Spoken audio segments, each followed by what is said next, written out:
اعوذ باللہ السمیع العلیم من الشیطان الرجیم من حمزہ ونفخہ ونفثہ۔ سورہ بقرہ کی آیت نمبر 130 سے لے کر کے 132 تک اللہ رب العالمین فرماتا ہے، اور ابراہیم کی ملت سے کون بے رغبتی کر سکتا ہے سوائے اس شخص کے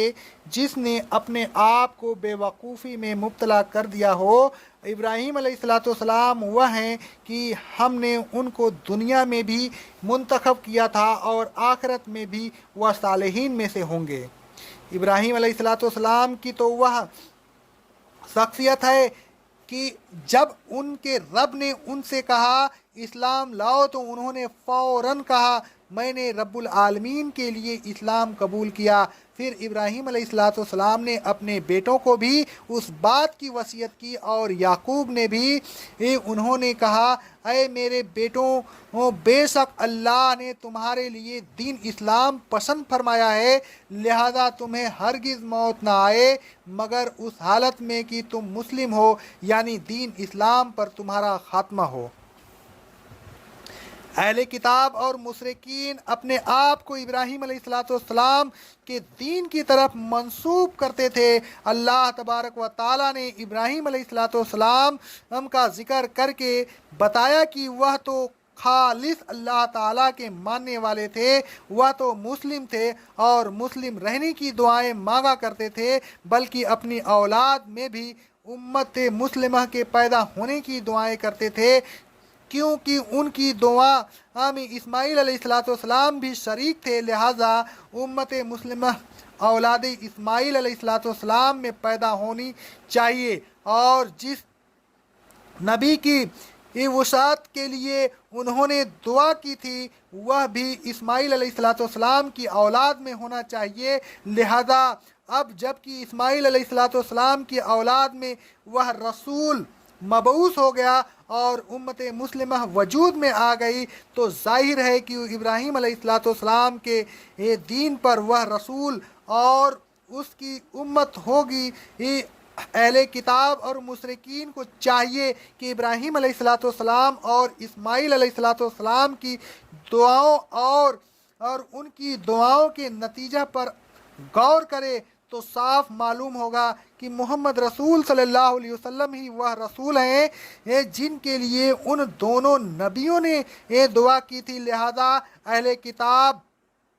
اور مشرکین کو محمد رسول صلی اللہ علیہ وسلم پر ایمان لا کر ثابت کرنا چاہیے کہ وہ واقعی دین ابراہیمی کے دعوے میں سچے ہیں۔ ابراہیم علیہ السلام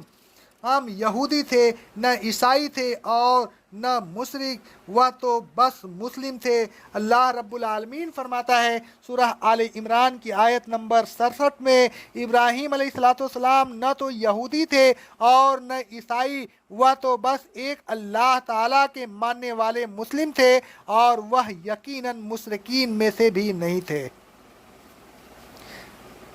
جب یہ ثابت ہو گیا کہ ابراہیم علیہ السلام اور اسماعیل علیہ السلام کی دعا کا مصداق سوائے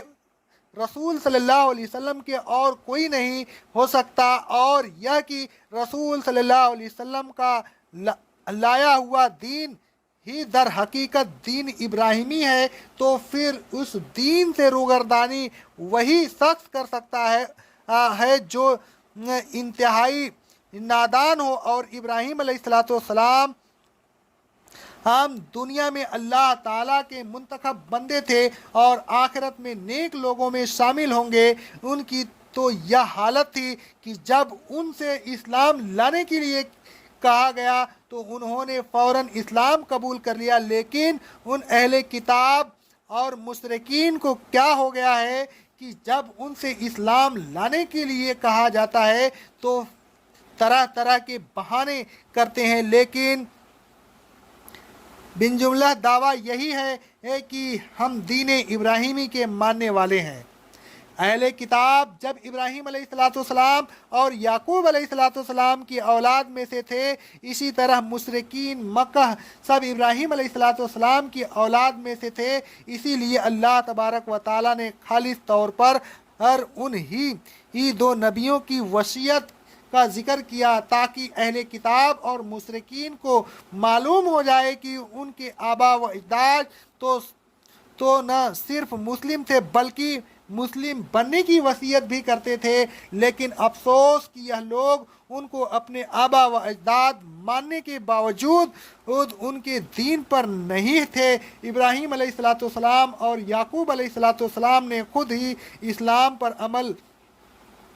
نہیں کیا بلکہ یہ اپنی اولاد کو بھی وصیت کر گئے تھے کہ تمہارے لیے اللہ تعالیٰ نے دین اسلام کو پسند کر لیا ہے، لہذا تم اسی دین کے پابند رہنا اور تمہیں موت نہ آئے مگر اس حالت میں کہ تم مسلم ہو اور اسلام پر عمل پیرا ہو۔ لیکن افسوس ان لوگوں نے وصیت کی پرواہ نہیں کی اور اس کو پس پشت ڈال دیا۔ اللہ تبارک و تعالیٰ نے ان آیات میں ابراہیم علیہ السلام، اسماعیل علیہ السلام اور یعقوب علیہ السلام کا ذکر کر کے اہل کتاب اور مشرکین کو اچھی طرح جھنجھوڑا اور ان کو بھرپور طریقے سے اسلام قبول کرنے کی دعوت دی۔ جو نیک بخت تھے وہ ایمان لے آئے اور جو بدبخت تھے وہ کفر پر اڑے رہے اور مختلف ہیلوں سے دین ابراہیمی سے اعراض کرتے رہے۔ ابراہیم علیہ السلام اور یعقوب علیہ السلام نے جو وصیت اپنے بیٹوں کو کی تھی، اللہ تبارک و تعالیٰ نے وہی وصیت اس امت مسلمہ کو بھی کی ہے۔ اللہ رب العالمین فرماتا ہے سورہ آل عمران کی آیت نمبر 102 میں، اے ایمان والو، اللہ سے اس طرح ڈرو جس طرح ڈرنے کا حق ہے اور تمہیں ہرگز موت نہ آئے مگر اس حالت میں کہ تم مسلم ہو۔ اے لوگوں، اسلام کی دعوت کو فوراً قبول کیجئے، کسی ہیلے سے اسلام کی دعوت کو مسترد نہ کیجئے۔ اسلام فرقہ وارانہ مذاہب میں نہیں ہے بلکہ قرآن و حدیث کے اندر ہے، لہذا اپنے فرقہ وارانہ مذاہب کو چھوڑ کر اسلام قبول کیجئے، قرآن و حدیث پر عمل کیجئے، اسلام پر عمل کرتے رہیے تاکہ جس وقت بھی آپ کو موت آئے آپ مسلم ہو۔ اقول قولی ھذا استغفر اللہ استغفر اللہ استغفر اللہ۔